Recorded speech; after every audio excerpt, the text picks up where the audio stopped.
네, 안녕하십니까. 저는 덕스어학원 대치본원 대표원장 박희진입니다. 반갑습니다. 다시 한번 큰 박수 부탁드릴게요. 제가 힘내서 할 수 있도록. 네, 감사합니다. 이렇게 오늘 참석해 주신 분들, 그리고 현재 유튜브 라이브로 실시간으로 이제 지켜보시는 우리 덕스어학원, 전국의 덕스어학원 재원생 학부모님들 모두 이렇게 관심 갖고 참석해 주셔서 진심으로 감사드리고 환영합니다. 제가 오늘 준비한 내용은요, 앞으로 우리 학생들이 실제로 마주하게 될 입시의 모습, 그리고 그 변화가 우리에게 어떤 의미인지 살펴보려고 합니다. 입시는 하루아침에 준비되는 것이 아니라 초중고 12년간의 긴 여정이기 때문에 변화가 시작되기 전에 그 변화의 방향을 이해하는 것이 무엇보다도 중요하겠죠. 앞으로 우리 학생들이 맞이하게 될 입시는 이전과는 완전히 다른 양상으로 전개가 될 겁니다. 특히 2028년은 일반적인 해가 아니라 교육제도의 판이 근본적으로 바뀌는 시점입니다.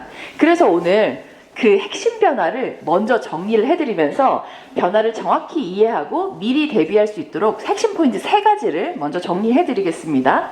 자, 첫 번째 변화는요, 바로 통합형 수능과 내신 5등급제 도입입니다. 수능이 통합형 수능으로 바뀌면서 상위권 학생들의 변별력이 약화될 것으로 예상이 되고, 내신도 올해 고등학교 1학년 학생들부터 9등급제에서 5등급제로 바뀌면서 성적의 구분이 흐려지게 될 겁니다. 결국 내신과 수능 모두에서 변별력이 약화되면서 이로 인해서 대학별고사가 확대가 될 가능성이 매우 높습니다. 자, 두 번째 핵심 변화는요, 고교학점제 전면 도입입니다. 고교학점제는 학생들이 자신의 진로에 맞는 과목을 선택하고 이수하는 방식으로 기존의 일률적인 교육과는 차별화가 되죠. 그 과정에서 수행평가, 보고서, 그리고 이런 프로젝트, 이런 식으로 정성평가 요소의 비중이 대폭 강화가 될 것입니다.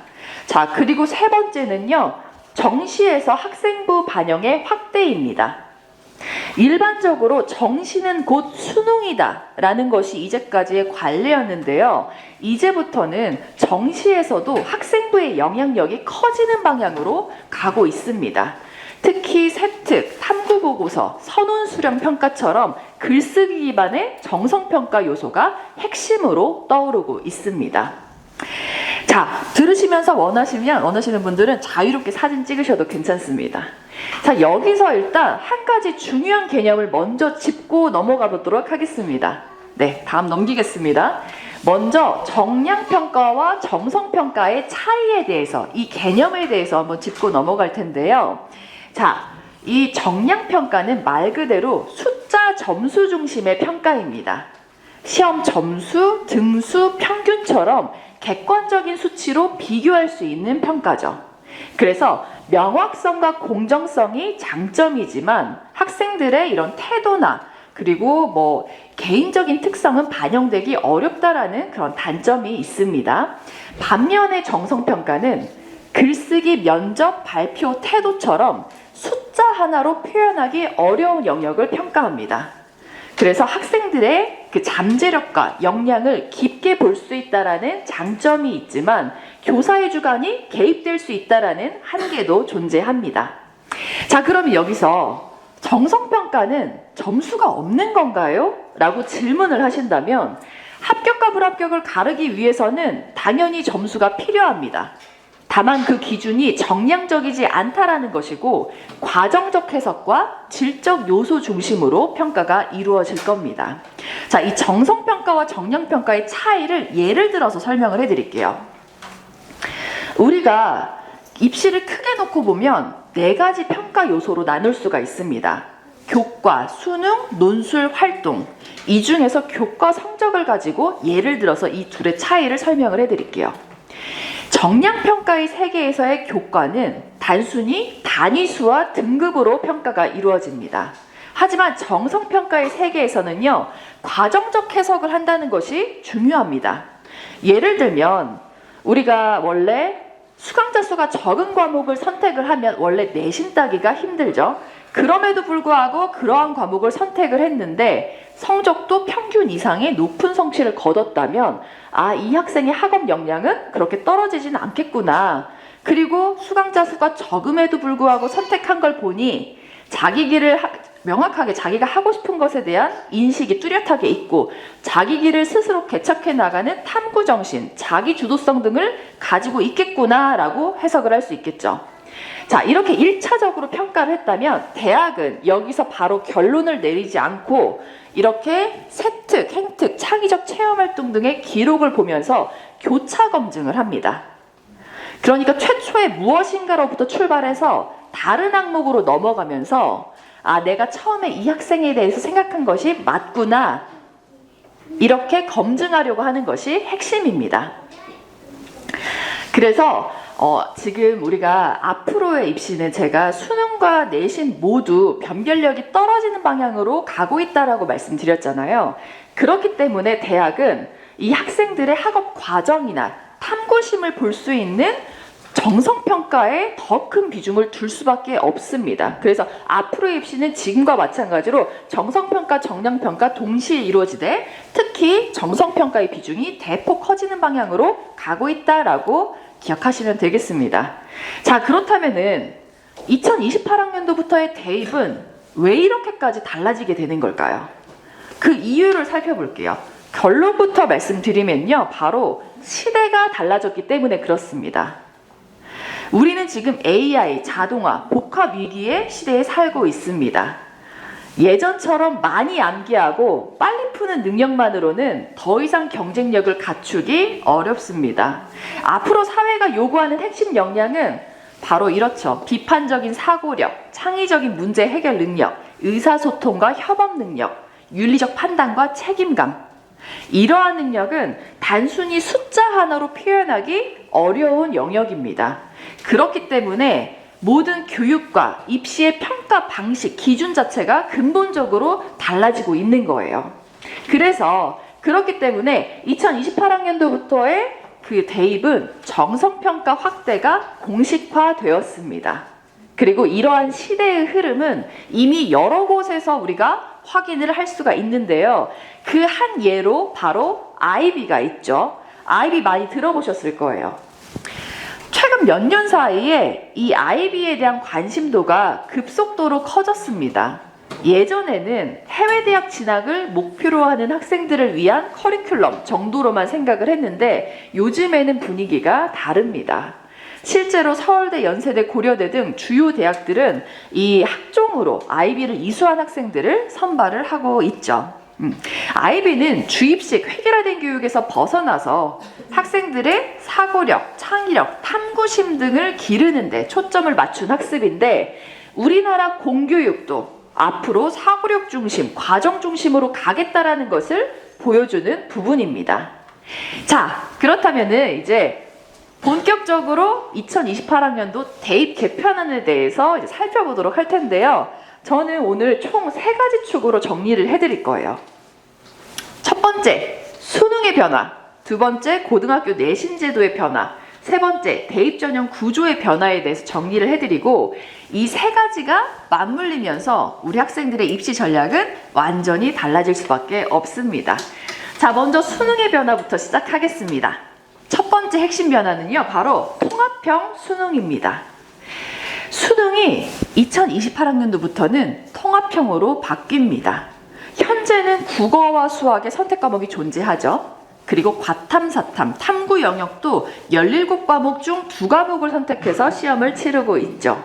하지만 2028부터는 통합형 수능으로 바뀌면서 국어와 수학의 선택 과목이 사라지게 되고 과탐, 사탐도 통합사회, 통합과학으로 통합되어서 제2외국어와 한문을 제외하고 모든 학생들이 동일한 과목을 응시하게 될 겁니다. 이렇게 바뀌게 된 이유가 있습니다. 기존의 수능 체제에서는요, 어떤 과목을 선택하느냐에 따라서 유불리가 존재할 수밖에 없는 구조적인 문제가 있었고 또한 문이과 통합교육에 맞는 평가 방식이 필요했기 때문입니다. 그래서 형평성과 융합형 평가를 위해서 이런 식으로 개편이 된 거예요. 근데 이렇게 바뀌게 되니, 이 구조가 이렇게 바뀌게 되면 어떠한 문제점들이 생기는지 살펴볼게요. 일단 첫 번째로 모든 학생들이 동일한 시험지로 수능을 치르게 되면 고난도 문항을 출제하기가 어렵습니다. 지금은 선택 과목에 따라서 고난도 문항이 포함되어 있어서 여기서 상위권 학생들을 가려낼 수 있었지만 통합형 수능에서는 난이도가 일정 수준 이하로 맞춰질 수밖에 없습니다. 두 번째는요, 출제 범위가 줄어들게 될 거예요. 예를 들면 수학의 경우 대수, 미적분원, 확률과 통계로 기존의 인문계열 학생들이 치르던 수학의 범위로 줄어들게 될 겁니다. 그리고 탐구 영역의 경우도 통합사회, 통합과학으로 고등학교 1학년 때 배우는 범위로 줄어들게 됩니다. 자, 정리하자면요.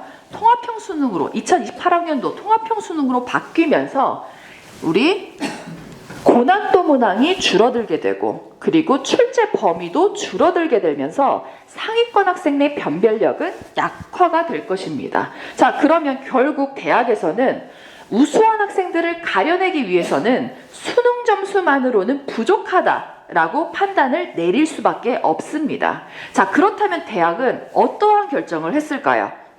바로 정시에서 수능 점수만 보지 않고 내신까지 함께 반영을 하겠다라고 결정을 합니다. 자, 우리가 입시를 수시와 정시로 나눌 수가 있죠. 수시는 학생부 종합전형, 학생부 교과전형, 논술전형. 정시는 곧 수능이다 라는 것이 이제까지의 관례였습니다. 하지만 이 공식이 이제 깨지고 있습니다. 왜냐? 서울대는 현재 이미 정시에서 내신을 반영을 하고 있어요. 현재는 20% 반영을 하고 있는데 2028부터는 40%까지 이것을 확대하겠다라고 발표를 했습니다. 조금 더 구체적으로 살펴보면요. 정시 모집 일반 전형 1단계에서 수능으로 3배수를 선발을 하고 2단계에서 수능 60점, 교과 영양평가 40점을 합산합니다.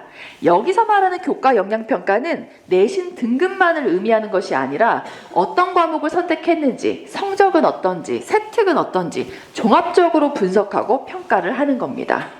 자, 그리고 서울대에서는요, 한 가지 또 하나의 변화가 있습니다. 바로 수능 점수 반영 방식을 바꿨는데요. 현재는 표준 점수를 활용하고 있는데 2028부터는 100분위 1을 반영하겠다라고 이야기를 합니다. 이건 어떤 의미냐면요. 표준 점수처럼 미세한 점수 차이를 따지지 않겠다라는 겁니다.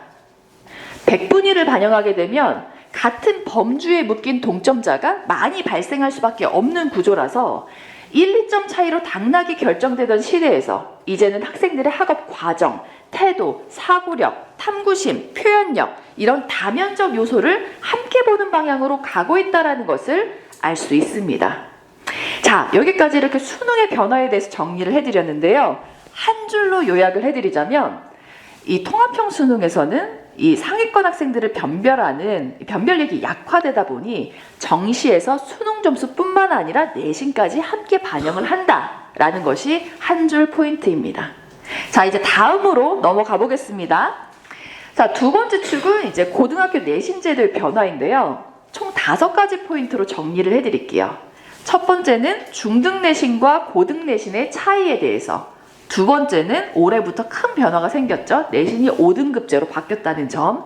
세 번째는 고교 학점제. 네 번째는 수행평가와 선훈 수행평가의 강화. 다섯 번째는 학생부. 이렇게 총 5가지 포인트로 정리해드리겠습니다. 자, 첫 번째, 우리 중등 내신과 고등 내신의 차이에 대해서 이제 말씀을 이제 시작을 할 건데요. 제가 이걸 왜 처음에 가지고 왔냐면, 많은 학부모님들, 상당히 많은 학부모님들께서 중학교 때 성적이 괜찮았으니 고등학교 때도 비슷하게 가겠지라고 생각하는 분들이 의외로 많이 계세요. 그리고 제가 앞으로 고등 내신이 더 중요해질 것이다라고 말씀을 드릴 건데, 아, 그러면 중학교 내신 학원으로 좀 빨리 이동을 해야 되나? 라고 생각하는 분들이 계셔서 중등 내신과 고등 내신은 완전히 다른 세상이다라는 것을 보여드리려고 합니다. 자, 일단은 시험 범위와 출제 방식이 다릅니다. 중학교 때는요, 본문 암기만 잘해도 돼요. 솔직히 본문 암기 잘하고 문법 포인트 정리하고 족보 풀어보고 솔직히 이렇게만 해도 성적 잘 나옵니다. 그리고 90점 이상이면 A등급 받는 절대평가잖아요. 이러한 학습 방식이 잘못됐다, 틀렸다라는 건 아니에요. 덕수에서도 중등부 내신 대비 그런 식으로 다 해주고 성적도 잘 나옵니다. 이 방식이 틀렸다라는 것이 아니라 문제는 중학교 올라가서 이런 식으로 문제풀이식, 암기식, 스킬 위주의 학습을 중학교 올라가서 3년 내내 이것만 했다라고 생각을 해보세요. 고등학교 올라가서 첫 번째 보는 모의고사, 중간고사 때 아마 멘붕이 찾아올 겁니다. 왜냐? 일단 시험에서 읽어야 할 양 자체가 너무 많아요.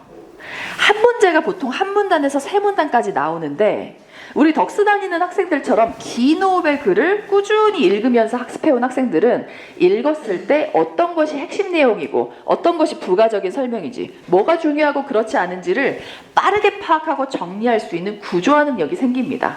근데 그렇지 않고 암기식 스킬 위주로 공부했던 학생들은 하나하나 그 뭔가 기계적인 해석을 하는 것에 집중하느라 너무 시간이 없고 바빠요. 일단 중요한 것은요, 제한된 시간 안에 그 방대한 양을 논리 구조를 파악하면서 다 읽어내려갈 수 있는 유창성을 갖추는 것이 우선입니다. 그게 첫 번째로 이루어져야 해요. 자, 그리고 우리가 출제 그 범위도 중학교 때는 교과서 암기만 잘해도 되지만 솔직히 말해서 고등학교 때는요, 교과서뿐만 아니라 부교재, 외부 지문, 그러니까 소설, 테드, 시사자료 이런 데서까지 출제가 되기 때문에 암기로 해결을 할 수 있는 양 자체가 아닙니다. 그래서 우리가 고등학교에서 상위권 변별의 핵심이 진정한 독해, 리딩 실력이다라고 이야기하는 이유가 이것 때문에 그렇습니다. 자, 그리고 보시면 문제의 스타일이 중학교 때는 그냥 단순 지식, 단편 지식을 물어보는 문제들이 많이 나오지만 고등학교 때는 이제 사고력, 서술력, 구조화 능력 등을 평가하는 난이도가 좀 있는 문제들이 출제가 되고 교사의 영향력도 훨씬 더 커지게 되죠. 세특, 수행평가 이런 것들이 성적에 다 직접적으로 깊이 있게 반영이 되는 거죠. 그래서 결국 고등학교 내신에서는 중학교와 때와 다르게 뭐 문제풀이 스킬 위주 이런 것이 중요한 것이 아니라 얼마나 깊이 있는 독해력을 가지고 있는지, 사고력을 갖고 있는지, 표현력을 가지고 있는지, 이것이 핵심입니다. 네, 이거를 이러한 역량을 키우려면 당연히 책 읽고 그리고 글 쓰는 훈련을 통해서만 기를 수가 있게 되겠죠. 자, 여기서 이렇게 중등 내신과 고등 내신에 대해서 좀 정리를 해드렸고요. 다음 순서는 올해부터 큰 변화가 생겼죠. 고등학교 1학년부터 내신이 9등급제에서 5등급제로 바뀌었다는 점입니다. 자, 보시면 여기가 지금 작년에 9등급제의 표입니다. 그리고 여기가 올해 5등급제의 표예요. 올해의 1등급을 보시면요, 10%죠. 작년 9등급제로 따지면 거의 2등급의 수준입니다. 그럼 이렇게 생각하실 수가 있어요. 올해부터 1등급 받기가 더 좋아졌네?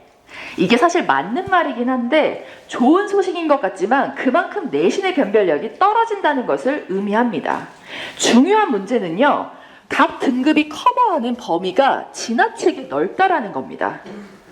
여기 보시면 2등급이 올해의 2등급은 작년 기준으로 2점 후반대에서 4점 중반대까지가 올해의 2등급인 건데 이 2등급 안에서도 학력 수준의 차이가 엄청나게 크겠죠. 자, 그렇다면은 상위권 대학에서 이 2등급을 어떻게 볼까요? 사실상 상위권 대학에서는 인정받기 어려운 등급입니다. 11%로 2등급 받은 아이들이 가장 억울하겠죠. 나름 상위권인데 서류상으로는 그저 그런 학생으로 보일 수 있는 그런 상황인 겁니다. 2등급 스트레스가 엄청나게 올라가게 될 건데 여기 2등급만 스트레스가 있는 게 아니라 여기 보시면 9등급제에서 2.07을 받았던 학생이 5등급제로 환산을 했더니 1.26까지 올라가게 됩니다. 그러니까 1등급도 1등급, 2등급도 거의 다 1등급이 되면서 1등급이 굉장히 조밀해지고 사실상 내신의 변별력은 무너졌다라고 보실 수가 있는 거예요. 자, 그렇다면 대학들은 어떻게 할까요? 어떻게 해서든지 조금이라도 더 우수한 학생들을 뽑으려고 기를 쓰고 노력을 할 텐데 이걸 변별하기 위해서 허들을 계속해서 높일 수밖에 없습니다. 예를 들면 이런 거예요. 수능 최저를 더 높이자. 근데 그렇게 해도 동점자가 너무 많아서 안 걸러지겠네? 그럼 우리 정성평가를 더 강화하자. 어떤 과목 선택했는지, 성적은 어떤지, 세특은 어떤지, 그리고 나서 면접까지 진행을 하자. 이렇게 되는 거예요. 면접의 난이도를 올리거나 논술고사와 같은 대학별 고사를 더 확대시킬 가능성이 매우 커지는 거죠. 학생들의 심리적 압박은 더 올라갈 수밖에 없는 그런 상황이 된 겁니다. 자, 그리고 근데 여기서 우리가 내신 구조가 5등급제로 단순히 바뀌었다에서 끝나는 것이 아니라 이게 고등학교 내신 구조 전체에 영향을 주는데요. 바로 올해부터 전면 시행된 고교 학점제가 그 연결고리입니다. 그래서 지금부터는 고등학교에서의 수업과 평가 방식이 어떻게 달라지는지를 함께 살펴보겠습니다. 자, 고교 학점제는요, 획일적인 교육에서 벗어나서 학생들의 꿈과 끼, 희망, 진로에 따라서 과목을 선택하고 192점 이수하고 졸업하는 제도죠. 진로 맞춤형 교육과정을 제공하기 위해 도입이 된 겁니다. 자, 특징은 두 가지가 있습니다. 첫 번째는 자율적으로 과목 선택이 가능한데 1학년 때는 보통 48학점 공통 과목을 수강을 하고 2학년 때는 선택 과목을 이제 본격적으로 시작을 하는데 이때 뭐 문과이과 구분 없이 자유롭게 과목 선택 다 가능합니다. 자, 그리고 두 번째로 그 과정 속에서 정성평가의 비중이 대폭 확대가 된다라는 점인데 수행평가, 프로젝트, 보고서, 그리고 이것뿐만 아니라 수업 참여, 조별 활동, 토론 및 글쓰기 모든 것들이 성적에 직접적으로 다 반영이 되는 거죠. 자, 여기 과목들을 보시면요. 빨간색과 파란색은 수능에 나오는 과목들, 그리고 빨간색은 상대평가, 파란색은 영어와 한국사와 같은 절대평가 과목들이고 녹색은 융합 선택 과목을 포함한 절대평가 과목들입니다. 앞으로 학생들이 다 공부를 하게 될 과목들인 거예요. 그런데 여기서 중요한 것은요, 이 과목들이 중요한 게 아니에요. 단순히 내가 원하는 과목을 선택해서 듣는다로 끝나는 것이 아니라 이 고교학점제 시대에서 대학들은 어떠한 기준으로 학생들을 선발할 것인지 일부 대학에서 그것을 내놓은 학교들이 있습니다. 그 부분에 대해서 구체적으로 살펴보겠습니다. 자, 서울대, 경희대 등 일부 대학들은 이렇게 권장 과목이라는 것을 발표했습니다. 핵심 권장 과목과 일반 권장 과목으로 나눠서 핵심 권장 과목을 이수하지 않으면 마이너스, 권장 과목을 이수하면 플러스 점수를 주는 방식인데 결국 대학이 지정한 과목을 이수하지 않으면 불리해지는 구조라는 겁니다. 근데 사실 대학 입장에서는 이렇게 할 수밖에 없을 것 같아요. 수능에서 선택 과목 사라지잖아요. 이런 식으로라도 평가를 하고 싶어 할 겁니다. 근데 문제는 중요한 건 이제 시점이에요. 우리가 1학년 때는 공통 과목 듣고 2학년 때부터 선택 과목을 수강하는데 이것을 2학년 올라가서 선택하는 것이 아니라 1학년 때 미리 조사가 들어가죠. 그러니까 이 시기에는 학생들이 자신의 진로, 희망, 목표 대학, 희망 학과 이런 것들을 명확하게 설정하고 전략적으로 내가 어떤 과목을 들을지 생각을 해놔야 한다는 겁니다. 그러니까 학생들 입장에서 어떻게 보면 고등학교도 올라가기 전에 자신의 진로가 이미 결정이 되어져 있어야 한다는 거죠. 근데 참 아이러니하게도 대학은 지금 자율전공, 자유전공학부, 무전공 이런 거 있잖아요. 일단 입학해서 1, 2년 동안 진로 탐색할 수 있는 기회를 주고 있는데 여기는 지금 중학교 때 자신의 진로가 정해져 있어야 한다라는 참 아이러니한 그런 상황인 거죠. 자, 그리고 우리가 수강자 수도 고려를 안 할 수가 없습니다. 10명이 그 과목을 선택했으면 10% 단 한 명만이 1등급을 받게 되는 상황이라 우리가 너무 인원이 적은 과목은 좀 이제 그런 것들까지 우리가 고려를 할 수밖에 없는 상황인 거예요. 네. 자, 여기까지 이렇게 과목 선택에 대한 이야기했는데 이제는 이것뿐만 아니라 평가의 무게중심도 달라지고 있다라는 점도 우리가 기억을 하셔야 되는데요. 올해부터 수행평가와 선언수령평가가 훨씬 더 중요해졌는데 그러면서 학생들의 체감 부담은 훨씬 더 커진 상황입니다. 자, 우리가 내신을요 단순히 중간고사, 기말고사만 가지고 내신이 환산되는 게 아니라 여기에 수행평가가 포함이 되죠. 올해 이제 5등급제로 바뀌고 첫 해 고등학교 1학년 아이들을 중간고사, 기말고사 총 3번의 시험이 끝났습니다. 교사들에게 조사를 했어요. 작년 대비 어떤 점이 달라졌는지를 물어봤더니 작년 대비 수행평가의 비중이 더 높아졌고 선언수령 문항의 배점도 높아지고 양도 더 많이 늘어났다라고 30% 정도의 교사들이 이야기를 했습니다. 이러한 추세는요 앞으로 더 커질 거예요.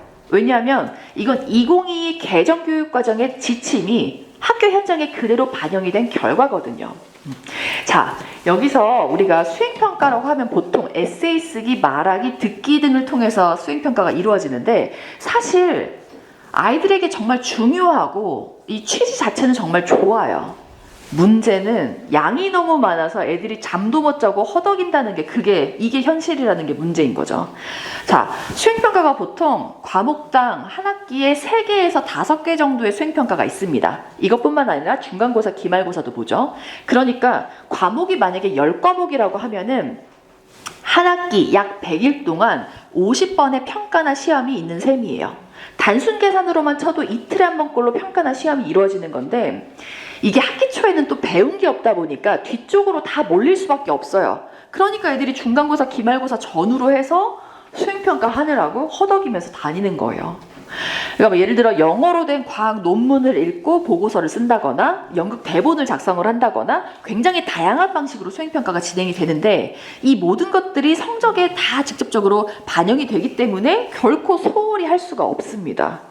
그래서 우리가 이제 아이들이 사실 너무 힘들지만 이 수행평가를 포기한다는 건 내신을 포기하는 거고, 수시를 포기하는 거고, 입시 자체를 포기하는 거나 마찬가지이기 때문에 힘들어도 포기하지 않고 최선을 다해서 하고 있는 상황인 거죠. 자, 그리고 한 가지 더 보여드리자면, 작년에 교육부에서 약 120페이지 정도 분량의 선원수령 평가도구의 개발의 방법과 사례라는 지침서를 발표를 했습니다. 이건 뭐냐면요, 교사들에게 어떠한 기준으로 수행평가와 선원수령을 문항을 출제를 하고 어떠한 기준으로 학생들을 평가를 해라라는 그런 방향성을 제시를 한 건데요. 그 중에서 한 페이지를 보시면, 자, 글의 요지를 파악하고 표현을 분석한 뒤에 세부 내용을 비교 도식화하고 그걸 바탕으로 너의 생각으로 글을 써봐라. 그리고 교사들은 어떠한 기준으로 학생들을 평가해라라는 지침을 내놓은 겁니다. 한마디로 읽고 생각하고 분석하고 표현하는 능력을 종합적으로 평가를 하겠다라는 거죠.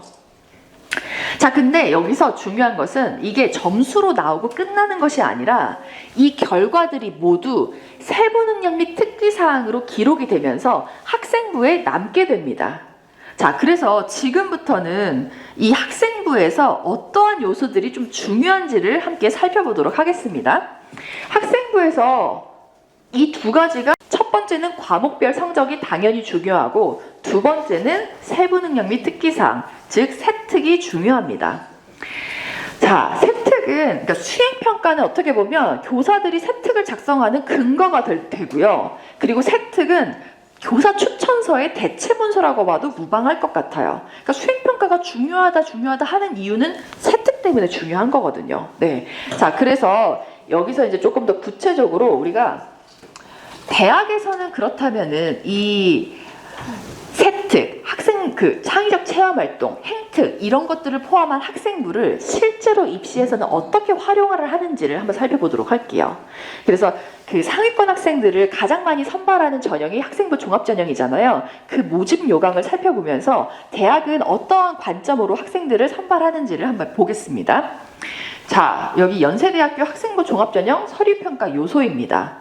크게 3가지 역량이 나오는데, 첫 번째는 학업 역량, 두 번째 진로 역량, 세 번째 공동체 역량이 있습니다. 학업 역량과 진로 역량을 합쳐서 70%, 그리고 공동체 역량을 30%로 평가를 하는데요. 이 입학처 홈페이지에 들어가 보시면은 이러한 내용들이 굉장히 디테일하게 풀어져서 설명이 되어져 있으니 한번 참고해 보시면 좋을 것 같아요. 이 주요 대학들은요, 표현만 다소 다를 뿐이지 이 3가지 역량을 공통적으로 평가를 합니다. 자, 그리고 여기 경희대학교 학생부 종합전형 가이드북에 나와 있는 세특의 예시인데요. 사실 이 세특이 잘 써진 세특이어서 보여드리는 건 아니고, 앞에 보여드린 3가지 역량을 어떻게 연결 지을 수 있는지를 함께 살펴보려고 합니다. 자, 예를 들면 모르는 내용을 질문하고 부족한 부분을 필기하며, 여기는 학업 역량과 연결 지을 수가 있을 거예요. 자, 그리고 학우들에게 멘토링하는 모습은 공동체 역량과 연결 지을 수 있을 거고요. 그리고 주요 어휘를 설명하고 상세하게 구문 분석을 한다. 여기는 전공과 관련된 진로 역량으로 연결 지을 수가 있겠습니다. 그러니까 학생들은요, 자신의 학생부를 면밀하게 살펴보고, 나에게 이 세 가지 중 어떠한 강점이 있는지, 그리고 내가 지금 이게 부족하니 다음에는 어떤 부분을 보완해야 되는지를 면밀하게 살펴보고 계획을 세워야 한다는 겁니다.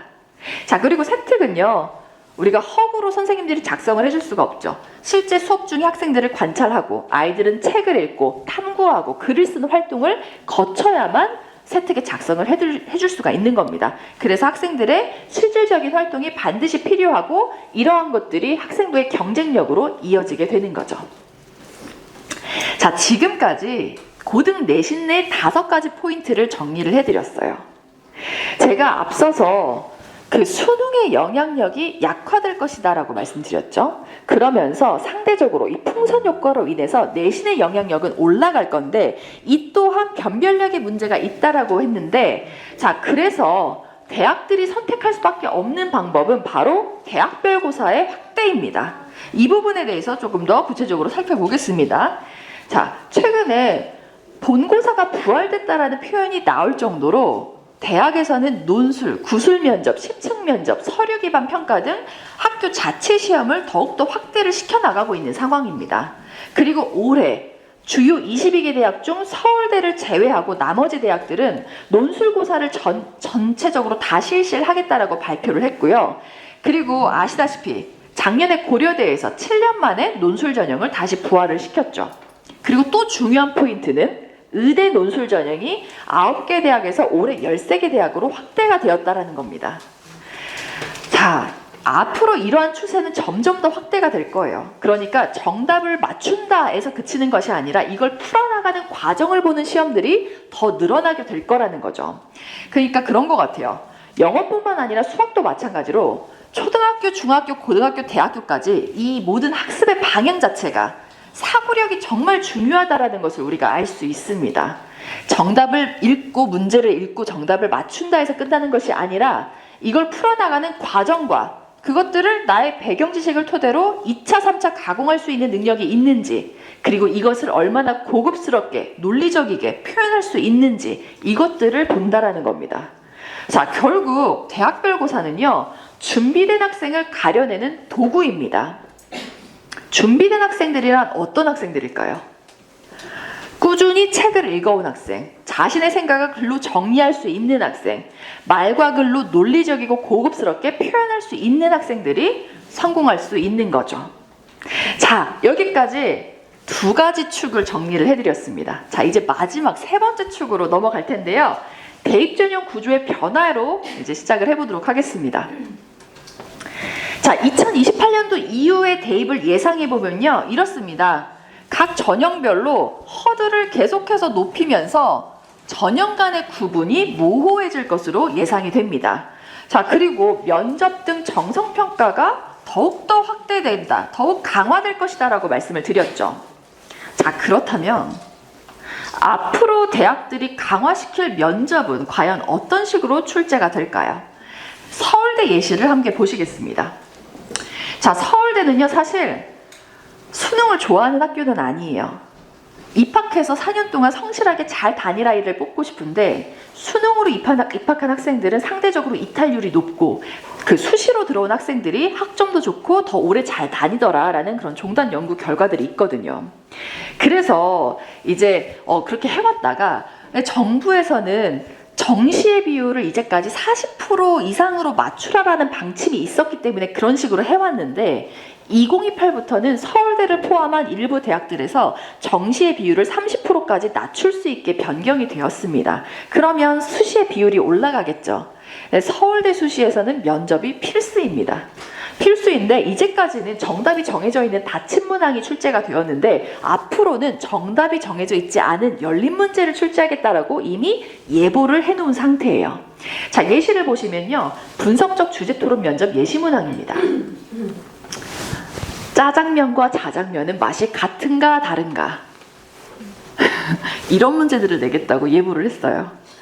자, 이런 문제들은요, 이제 언어학적, 문화적, 사회적 관점 등 다양한 시각을 종합해서 자신만의 논리를 세워가지고 설득시켜야 되는 그런 문제들인 거죠.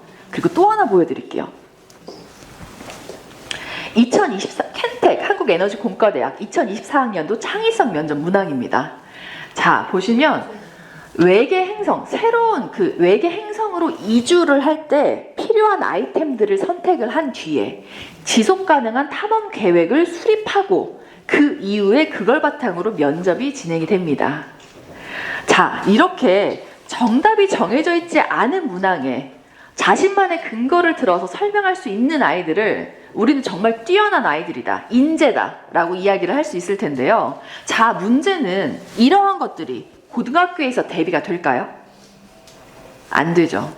출제 의도 자체가 창의적인 상상력, 비판적인 사고력, 분석적인 사고 과정, 복합적이고 종합적인 사고 역량, 인문학적 소양까지 보겠다라는 건데, 자, 그럼 우리는 무엇을 해야 할까요? 자, 정리하겠습니다. 자, 2028학년도부터의 대입은 정답풀이 중심에서 벗어나서 학생들의 사고력과 표현력을 중점적으로 평가하는 정성평가 체제로 바뀝니다. 내신은 5등급제로 전환이 됐고 면접, 논술 등 대학별고사가 확대가 되면서 이제는 논지를 파악하고 설득력 있게 표현하는 힘이 합격을 좌우하게 될 겁니다. 따라서 앞으로의 입시는 학생들 개개인의 사고력, 논리력, 표현력이 중점인데요. 그 핵심에 바로 논술이 있습니다. 논술은 정성평가의 대표 도구이자 그 단순 점수를 넘어서 학생들의 지적 호기심과 사고의 깊이를 드러내는 창이죠. 근데 이러한 논술을 영어로 다룰 수 있다는 것은 사고력 훈련과 글로벌 역량을 동시에 갖출 수 있는 최적의 학습 방법입니다. 그래서 이러한 훈련은 내신, 그리고 서술형, 대학별고사, 면접까지 이어지는 정성평가 전 영역에서 확실하고 강력한 그 경쟁력이 될 것입니다. 자, 입시는요, 사실 계속 바뀌어 왔어요. 저도 대치동에서 이제 거의 15년 가까이, 20년 가까이 있으면서 입시는 꾸준히 변해왔지만, 그리고 사실 우리 아이들이 입시를 치를 때 또 어떻게 바뀔지 모르겠지만, 제가 생각할 땐 사실 단언컨대 이 방향으로 흘러갈 겁니다. 어떻게 바뀔지는 모르겠으나 지금까지의 변화를 봤을 때는 어떠한 변화 속에서도 본질은 달라지지 않는다라는 거예요. 꾸준히 읽고 생각하고 쓰는 훈련, 말하는 힘, 이런 것들을 길러온 학생들은 어떠한 변화 속에서도 결국 빛날 수밖에 없습니다. 네. 자, 제가 준비한 시간은 여기까지입니다. 지금까지 경청해 주셔서 감사합니다. 네. 자, 우리